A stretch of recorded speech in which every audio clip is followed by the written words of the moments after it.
Faith and Valor. The Revolutionary Path of Huldrych Zwingli Chapter 1. Beginnings in the Tockenburg Valley in the cradle of the Swiss Alps, where the jagged peaks rise in a formidable embrace, the village of Wildhaus lay nestled, a speck of life amidst the vast, indifferent grandeur of nature. It was here, on the first day of January in the year 1484, that Huldrych Zwingli was born, the 11th of 10 siblings in a modest but respectable household. The newborn's cries, piercing the crisp winter air, announced his arrival to the world, a world on the cusp of profound transformation. The Tockenburg Valley, serene and picturesque, was a place where the rhythms of life were dictated by the seasons and the immutable cycles of the land. The Zwingli family, like their neighbors, were deeply rooted in this agrarian life, tilling the soil, tending the livestock, and maintaining a delicate balance with nature that had sustained them for generations. Huldrich's father, Ulrich Zwingli, was a learned man, serving as the village magistrate. His mother, Margaretha, was known for her piety and the warmth she brought to their bustling household. In those early years, the boy who would grow to be a revolutionary thinker was indistinguishable from his peers. He roamed the verdant pastures and shadowed his father in the village council, absorbing the pragmatic wisdom dispensed in the somber tones of local governance. These experiences, though mundane, were quietly molding his character, instilling a sense of justice and a deep connection to his homeland. The village church, a humble structure of stone and wood, played a central role in the community's life. It was there that young Huldrych first encountered the mysteries of faith. The flickering candles, the resonant chants, and the Latin intonations of the Mass created an atmosphere that was both awe-inspiring and impenetrable to the curious child. Despite the opacity of the rituals, or perhaps because of it, Huldrych was drawn to the sacred space, sensing that within these walls lay answers to questions he had yet to fully articulate. Ulrich Zwingli, recognizing his son's keen intellect, decided to send him to his uncle, Bartholomeus, a priest in Wiesen. The journey to Wiesen marked Huldrich's first departure from the familiar confines of Wildhaus, and as he traversed the rugged landscape, a sense of destiny began to take root within him.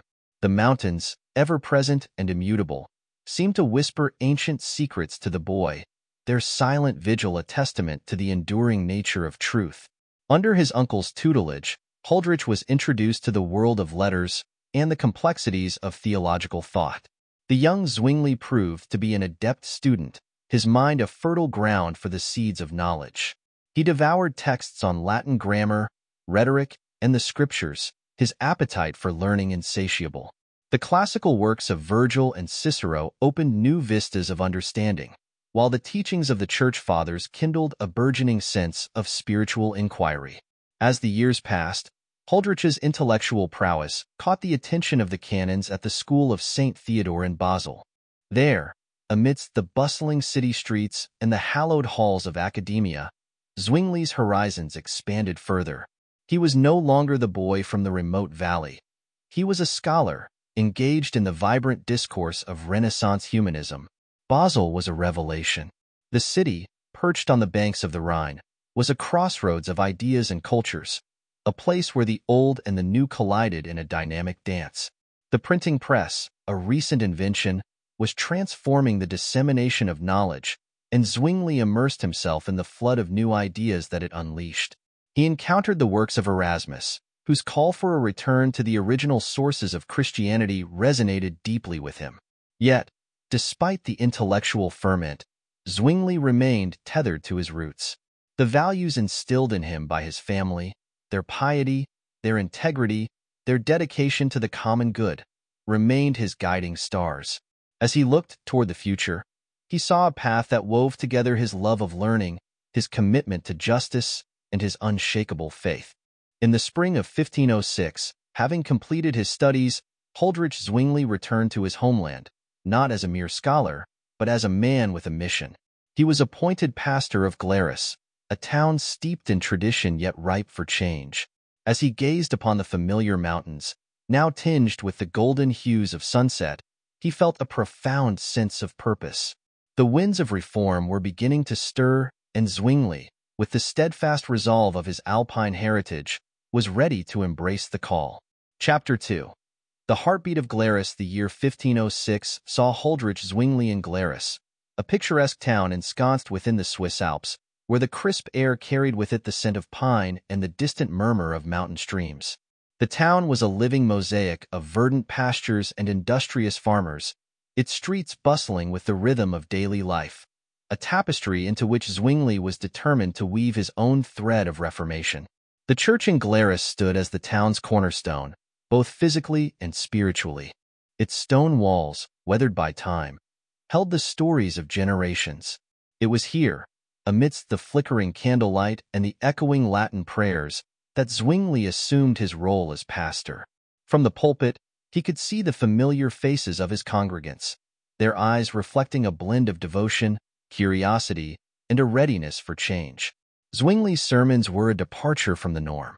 He spoke not from the prescribed texts of the church, but from the Bible itself, a practice revolutionary in its simplicity. His voice, clear and resonant, filled the sanctuary, reaching even the furthest corners. He preached in the vernacular, breaking down the walls that Latin had erected between the scriptures and the people. The words of Christ, once obscured by layers of clerical interpretation, were now laid bare in all their potent clarity. His message was one of directness and urgency. He called for a return to the core principles of Christianity, for a faith that was personal and unmediated by the excesses of the church hierarchy.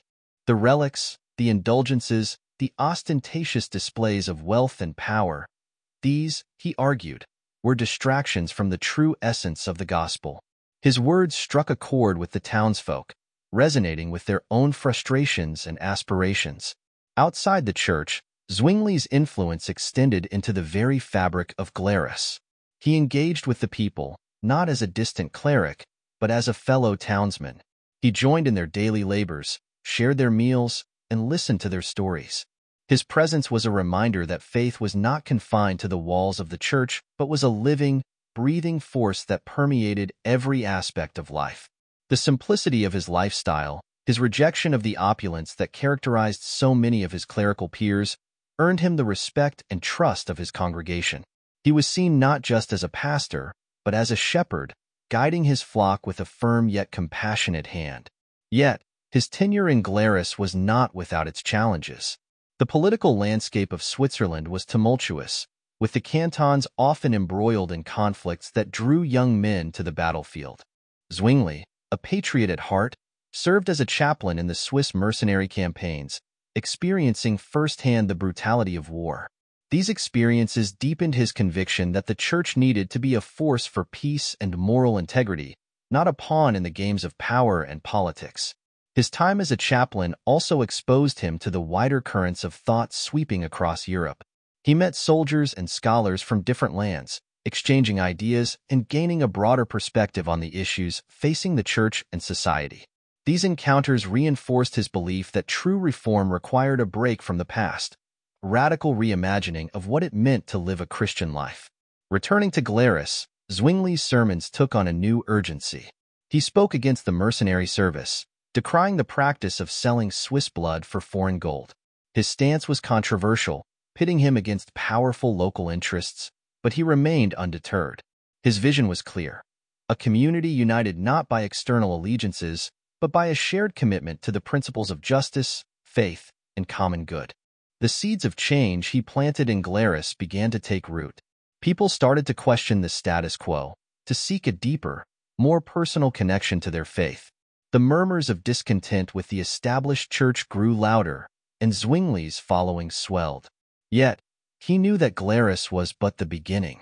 The reformation he envisioned required a broader stage, a platform from which his voice could reach the wider world. In the winter of 1516, a call came from Zurich, a city at the crossroads of commerce and culture. The Great Minster, the largest church in Zurich, needed a new preacher. It was an opportunity that aligned perfectly with Zwingli's burgeoning ambitions.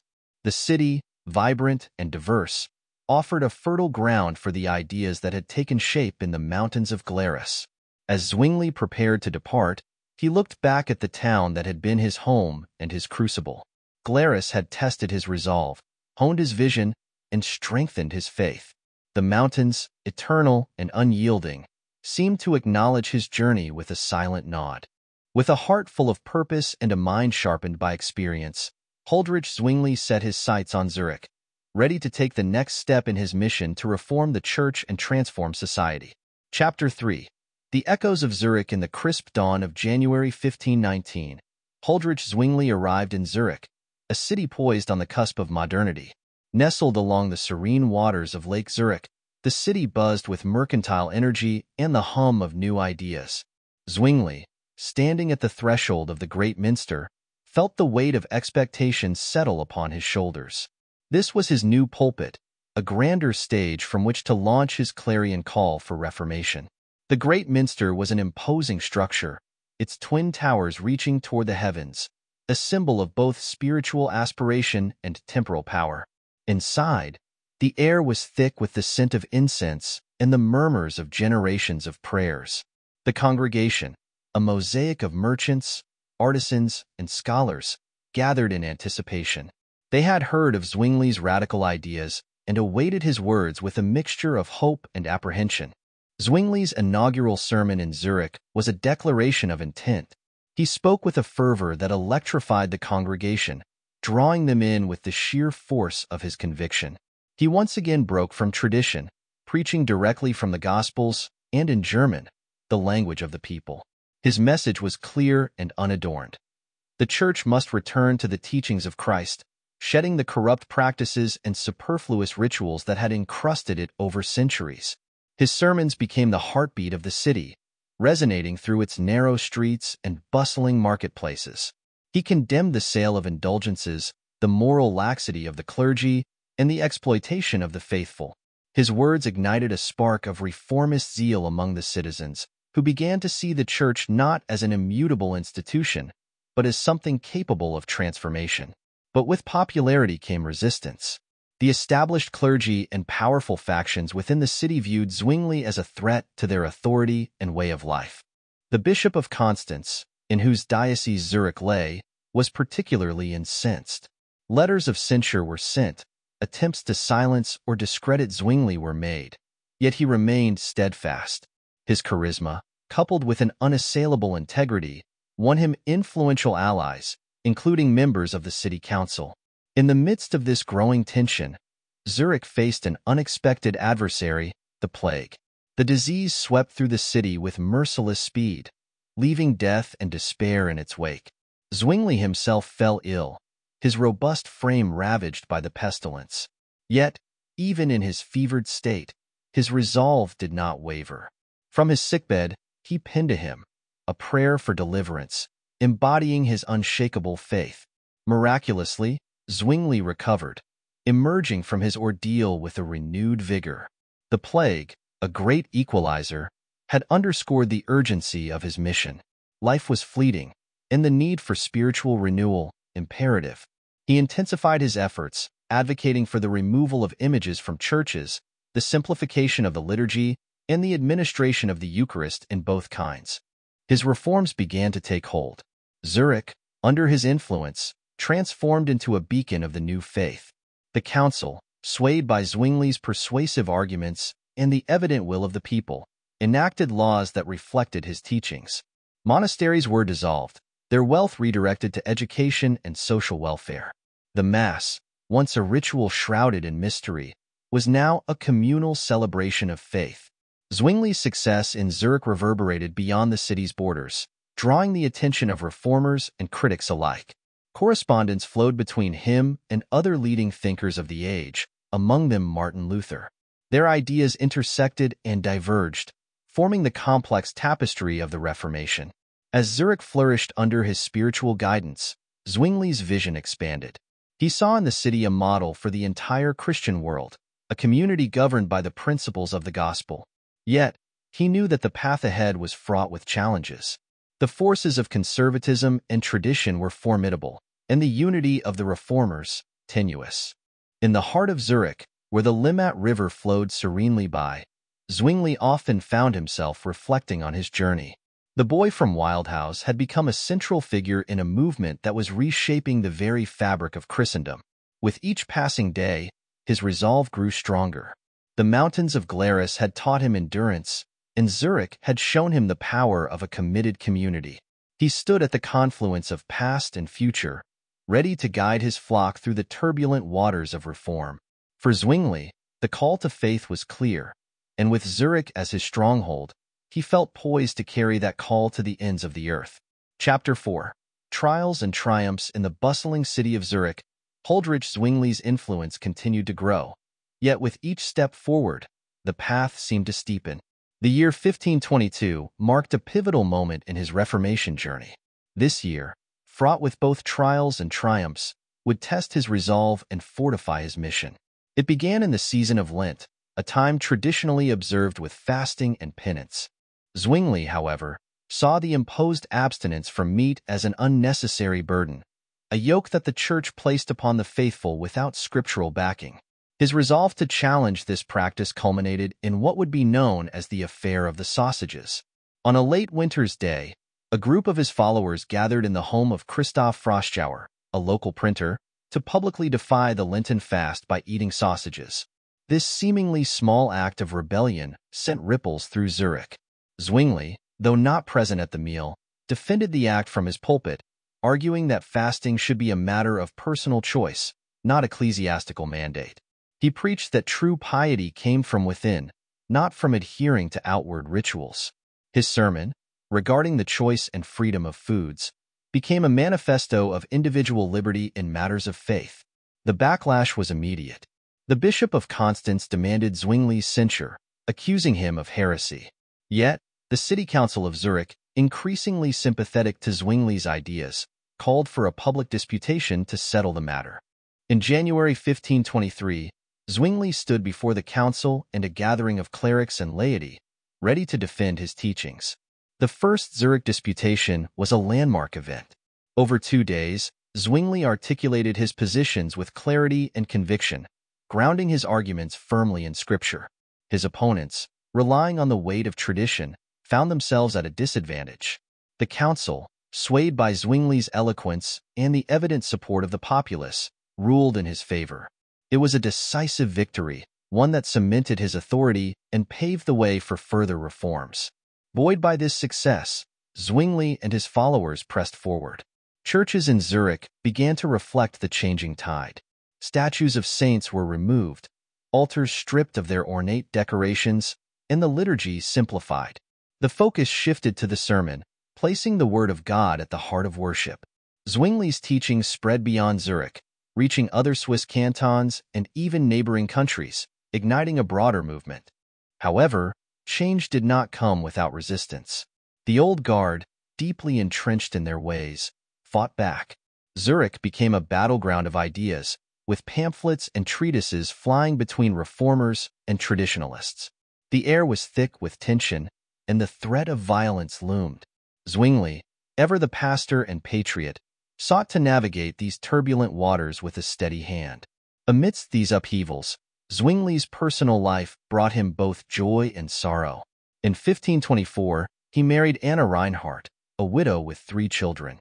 Their union was a testament to Zwingli's belief in the sanctity of marriage and the clergy's right to it. Anna, a woman of quiet strength and deep faith, became his steadfast companion, offering support and solace amid the storm of his public life. Yet, even as he built a family, Zwingli's thoughts were never far from the broader struggle. The Peasants' War in Germany, sparked by socio-economic grievances and fueled by reformist rhetoric, weighed heavily on his mind. Though he sympathized with the peasants' plight, he condemned the violence that erupted, advocating for peaceful reform over armed revolt.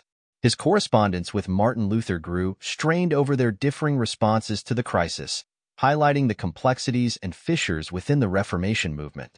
By the end of 1524, Zwingli's Zurich had become a beacon of reformation, a city transformed by his vision. The council, now firmly in his camp, passed laws that reflected the new order, abolishing the Mass, dissolving monasteries, and establishing schools to educate the laity in the Scriptures. The changes, radical and swift, underscored the depth of Zurich's commitment to the new faith. Yet, Zwingli knew that the journey was far from over. The forces of conservatism, emboldened by external support, regrouped, ready to challenge the burgeoning Reformation.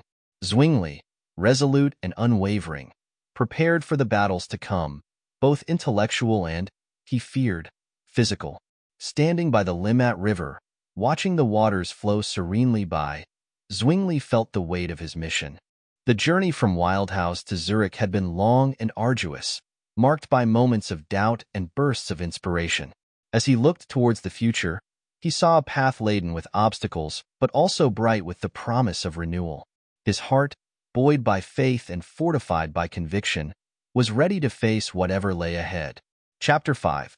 Winds of Conflict. The year 1525 dawned with a sense of both accomplishment and foreboding in Zurich. The sweeping reforms implemented by Huldrych Zwingli had transformed the city into a stronghold of the Protestant Reformation, but this transformation was not without its detractors. The palpable tension in the air signaled that the forces of conservatism, both within and outside Zurich, were preparing to mount a vigorous counteroffensive. Zwingli stood at the center of this maelstrom. His daily routine had become a blur of sermons, theological debates, and endless correspondence. Yet, despite the relentless pace, he remained resolute in his mission. The vision that had taken root in the tranquil valleys of his youth had blossomed into a formidable force, but Zwingli knew that the battle for the soul of Christianity was far from over. The First Zurich Disputation in 1523 had solidified Zwingli's influence in Zurich, but the broader Swiss Confederacy remained a patchwork of conflicting loyalties and beliefs. In the rural cantons, traditional Catholicism still held sway, and the conservative factions were becoming increasingly vocal in their opposition to the reforms emanating from Zurich. Zwingli was acutely aware of the fragile nature of the alliance he had built with the Zurich Council. While many council members were genuine in their support of his reforms, others were more pragmatic, swayed by the political and economic benefits that came with aligning themselves with the Reformation movement. This precarious balance required constant vigilance and negotiation. In March 1525, Zwingli convened the Second Zurich Disputation, an even larger and more contentious assembly than the first.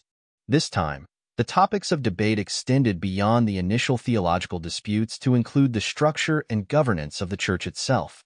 Zwingli's vision for a reformed church was radical.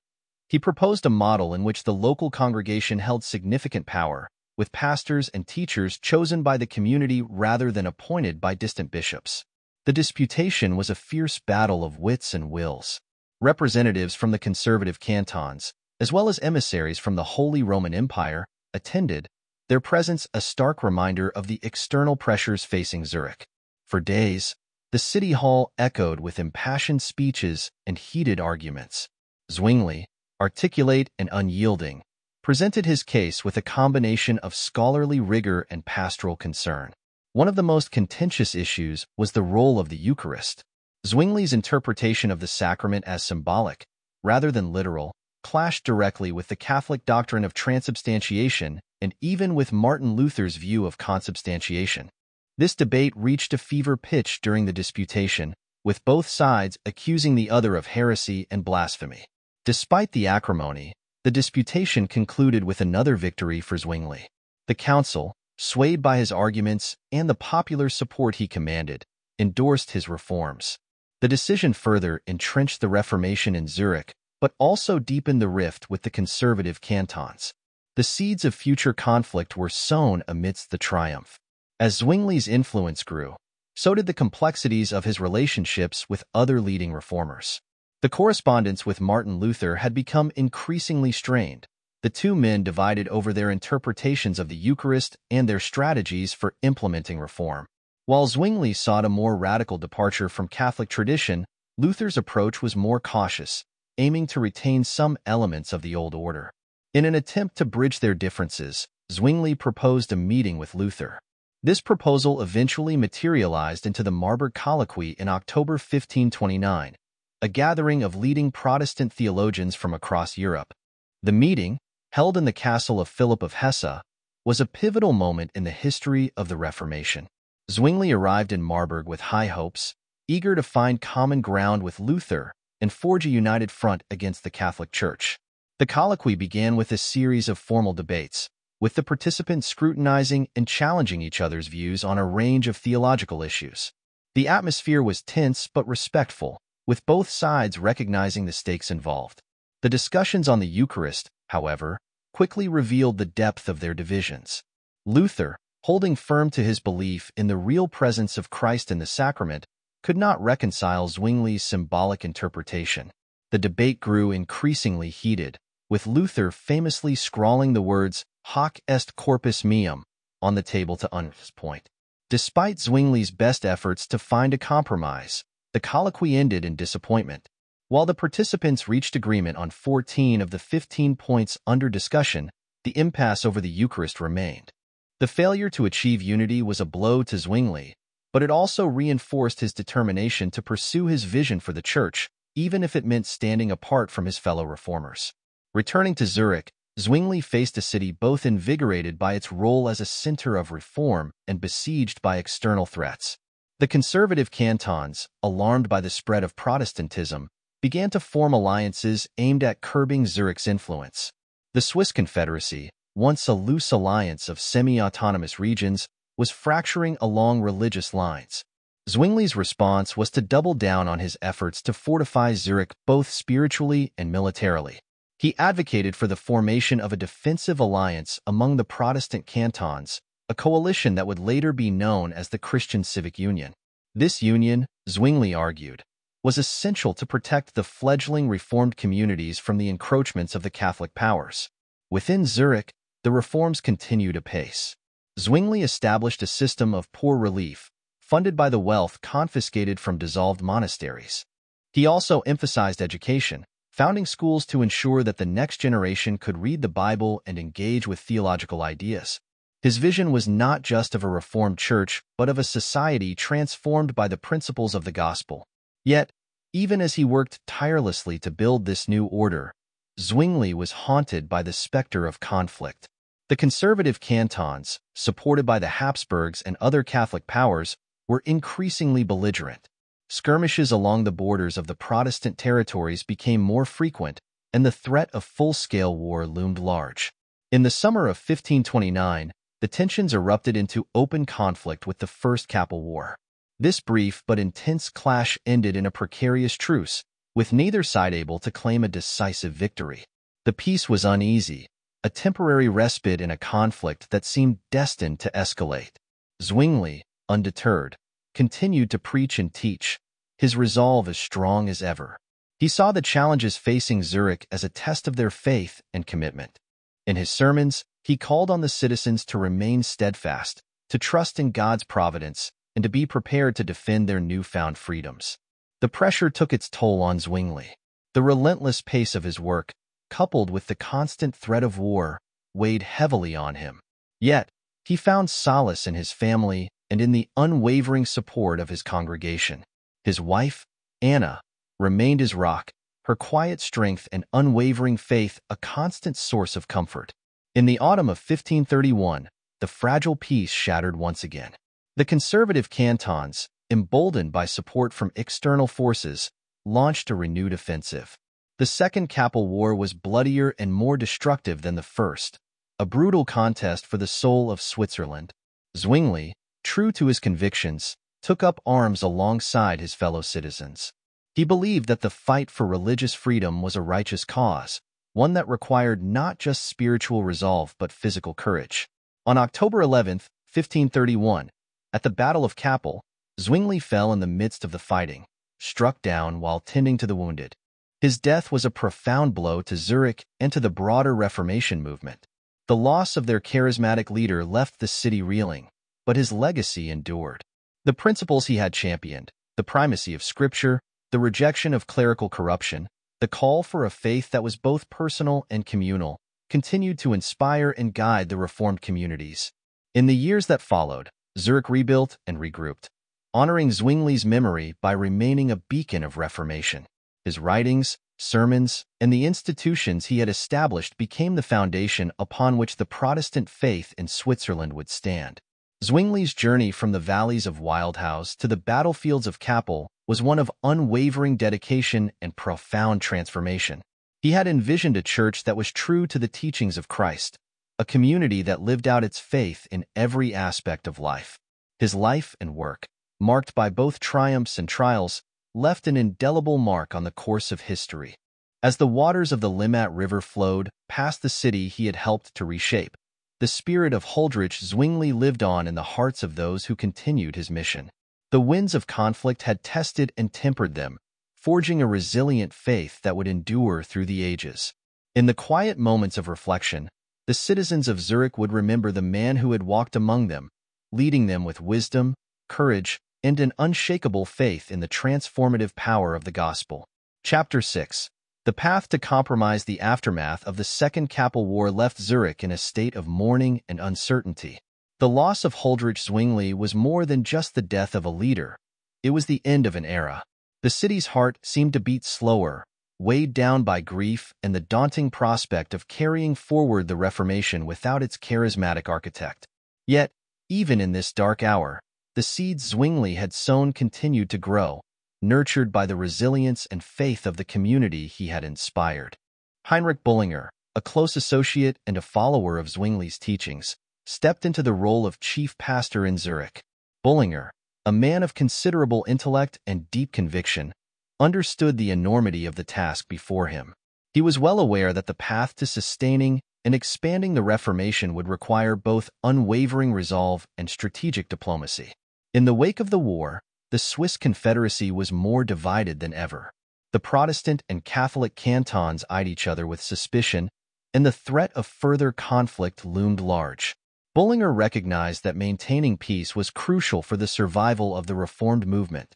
He sought to build bridges, not only within Zurich but also with the conservative cantons, hoping to find a way to coexist despite their theological differences. The immediate challenge was to heal the wounds of war. Zurich had lost many of its young men in the battles, and the economic toll was significant. Bullinger organized efforts to rebuild the city's infrastructure and support the families of those who had fallen. Under his guidance, the community rallied, drawing strength from their shared faith and commitment to the cause. Bullinger's sermons, while deeply rooted in the Reformed theology of Zwingli, also emphasized reconciliation and unity. He preached the necessity of forgiveness and the importance of working towards common goals despite doctrinal differences. His message resonated with many who were weary of the constant strife and eager for a period of stability and peace. In the broader context of the Reformation movement, Bullinger's role extended beyond Zurich. He established a network of correspondence with other reformers across Europe, including John Calvin in Geneva. These letters, rich with theological discourse and practical advice, helped to forge a sense of solidarity among the disparate Reformed communities. Bullinger's vision was of a united Protestant front that could withstand both internal divisions and external pressures. One of the critical issues facing Bullinger and the Reformed Church was the relationship with the Catholic cantons. The defeat at Kappel had shown the dangers of open conflict, and there was a growing recognition that some form of accommodation would be necessary to prevent further bloodshed. Bullinger, with his pragmatic approach, sought a diplomatic solution. In 1536, representatives from the Protestant and Catholic cantons met in Baden to negotiate a peace settlement. The talks were tense, with each side wary of the other's intentions. Bullinger played a pivotal role in these negotiations, using his considerable diplomatic skills to find common ground. He proposed a framework that allowed for religious tolerance, where each canton could follow its chosen faith without interference from the others. The resulting agreement, known as the Second Peace of Kappel, was a delicate compromise. It did not resolve the underlying theological disputes, but it established a basis for coexistence and mutual respect. For Bullinger, this was a significant achievement, a testament to the possibility of harmony amidst diversity. It was a pragmatic solution that acknowledged the complex realities of the Swiss Confederacy.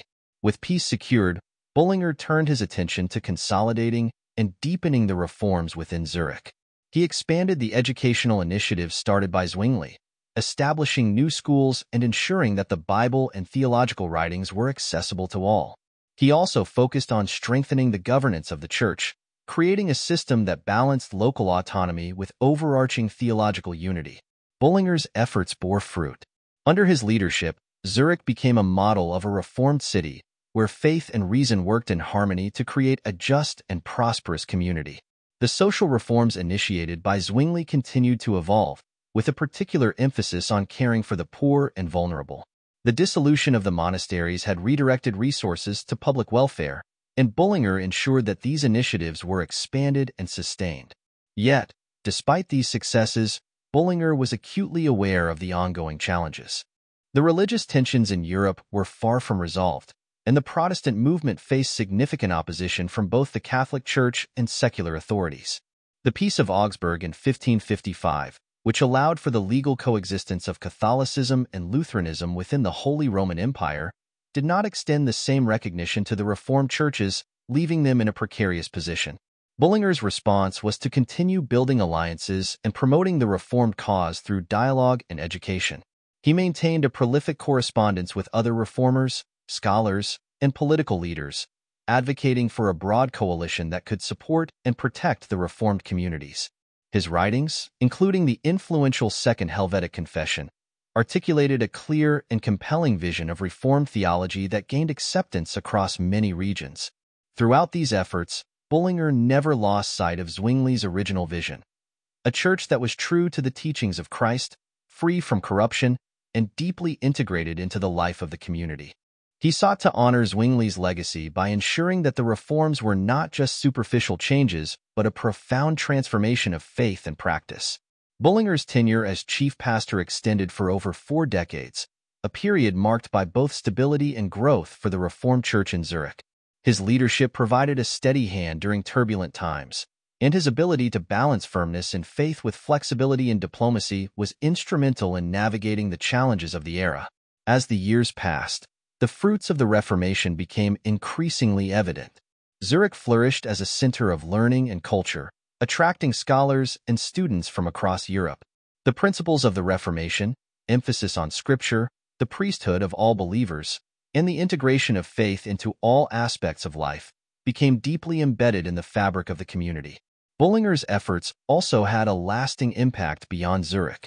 His writings and correspondence helped to shape the broader Reformed tradition, influencing the development of Protestant thought in countries such as England, Scotland, and the Netherlands. The network of Reformed churches, though diverse in their practices and interpretations, shared a common commitment to the principles that Zwingli and Bullinger had championed. As Bullinger approached the end of his life, he reflected on the journey that had brought him from the shadow of Zwingli's martyrdom to the heights of Reformation leadership. He saw in the resilient spirit of Zurich a testament to the enduring power of faith and the possibility of renewal even in the face of adversity. His legacy, like Zwingli's, was not just in the institutions he had built, but in the hearts and minds of the people who carried forward the vision of a reformed and revitalized church. In the twilight of his years, Bullinger remained a vigilant shepherd, guiding his flock with wisdom and compassion. He understood that the Reformation was not a destination but a journey, a continuous process of seeking truth and living out the teachings of the gospel. His hope was that future generations would carry forward this mission with the same courage and dedication that had marked his own life and the life of his mentor, Huldrych Zwingli. As the city of Zurich continued to grow and change, the spirit of the Reformation remained its guiding star. The lessons of the past, the sacrifices and the triumphs, were woven into the very fabric of the community. The winds of conflict had tested their faith and forged a resilient spirit, a testament to the enduring power of Zwingli's vision and Bullinger's steadfast leadership. In this legacy, the promise of renewal and reform lived on, a beacon of hope for all who sought a faith that was true, just, and transformative. Chapter 7. Legacy of Faith. The death of Huldrych Zwingli at the Battle of Kappel had left a void that was felt deeply throughout Zurich and the broader Swiss Confederacy. Yet, the movement he had ignited did not wither with his passing. Instead, it found new strength and direction under the leadership of those he had inspired. Heinrich Bullinger's guidance had stabilized Zurich and ensured the continuation of the Reformation, but the story of Zwingli's legacy extended beyond the borders of Zurich and the lifespan of his immediate successors. In the decades following Zwingli's death, the Reformed Church in Zurich became a beacon of Protestantism, influencing theological thought and ecclesiastical structures across Europe. The Reformation had been about more than just religious doctrines. It had reshaped the very fabric of society, embedding new principles of governance, education, and social welfare. One of the most enduring aspects of Zwingli's legacy was the emphasis on education.